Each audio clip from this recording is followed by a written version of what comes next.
ذکر کیا ہے؟ اس پر اگرچہ بحثیں ہو چکی ہیں. ہمارے منتخب نصاب کا جو دوسرا حصہ ایمانیات پر جو بحث ہوئی ہے اور اس میں جو نمبر 2 درس تھا سورہ آل عمران کی آخری رکوع کی آیات، وہاں تفصیل سے ذکر کی بات ہوئی. ذکر جسے ہم ذکر کہتے ہیں وہ ذرائع ذکر ہیں، ذکر کے ذرائع. اصل ذکر کیا ہے؟ استحضار اللہ فی القلب، دل میں اللہ موجود رہے، یہ ہے ذکر. ذریعہ ذکر کیا ہے؟ سب سے بڑا ذریعہ الذکر قرآن ہے. قرآن کی تلاوت، قرآن کی تلاوت، قرآن کی تلاوت، قرآن کی تلاوت. آسیہ گرداں و لب قرآن سرا. علامہ اقبال نے حضرت فاطمہ رضی اللہ تعالیٰ عنہ کا نقشہ کھینچا ہے کہ وہ چکی پیس رہی ہوتی تھی اور قرآن پڑھ رہی ہوتی تھی.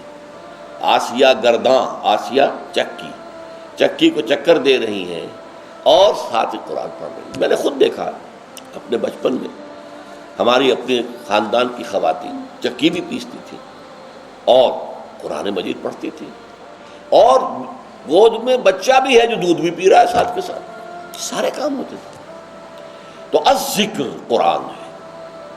اور نمبر 2 یہ مضمون پھر آئے گا جو ہمارا اگلا حصہ ہے اس منتخب نصاب کا 5واں حصہ، اس کا پہلا درس سورہ عنکبوت ہے، اس میں آئے گا یہ.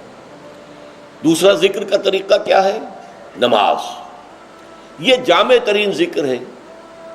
اس میں زبانی ذکر بھی ہے، اللہ اکبر، سبحان ربی العظیم، سبحان ربی الاعلیٰ، زبان ذکر کر رہی ہے اور قرآن پڑھ رہے ہیں، سورہ فاتحہ پڑھ رہے ہیں، اور ساتھ ہی جو آپ کے جسم کی حرکت ہے، آپ اللہ کے سامنے جھک گئے رکوع میں، آپ اللہ کے سامنے سجدے میں گر گئے، تو یہ گویا کہ جسمانی ذکر ہو رہا ہے اور قولی ذکر بھی ہو رہا ہے. تیسرے نمبر پر ذکر جو ہے وہ ادعیہ معصورہ مسنونہ، وہ دعائیں کہ جو حضور دنیا کے مختلف کام کرتے ہوئے پڑھا کرتے تھے. صبح اٹھے ہیں تو دعا ہے، بیت الخلاء میں جا رہے ہیں تو دعا ہے، باہر نکلے ہیں تو دعا ہے، وضو کے لیے بیٹھے ہیں تو دعا ہے، ہر عضو کو دھوتے ہوئے دعا ہے، پھر یہ کہ گھر سے نکلے ہیں مسجد کے لیے تو دعا ہے، مسجد میں داخلہ ہے تو دعا ہے. کوئی کام ہے ہی نہیں. آئینہ دیکھا ہے تو دعا ہے، کپڑے بدلے ہیں تو دعا ہے، یہاں تک کہ بیوی سے ہم بستری کرنے لگے ہیں تو دعا ہے. کوئی عمل کوئی نہیں ہے کہ جس کے ساتھ دعا نہ ہو. تو اس کا نتیجہ کیا نکلتا ہے کہ ہتھ کارول دل یارول.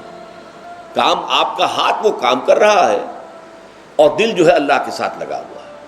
اور مسنون دعاؤں کا فائدہ کیا ہوا کہ 2 رشتے قائم ہو گئے بیک وقت. ایک رشتہ اللہ کے ساتھ، آپ دعا تو اللہ سے کر رہے ہیں نا. ایک رشتہ حضور کے ساتھ کہ دعا مسنون ہے، آپ وہ الفاظ پڑھ رہے ہیں، اپنی زبان سے ادا کر رہے ہیں جو نبی اکرم صلی اللہ علیہ وسلم کرتے تھے. یہ جو دوام ذکر ہے یہ ہے در حقیقت نفاق کو دور رکھنے کا ذریعہ.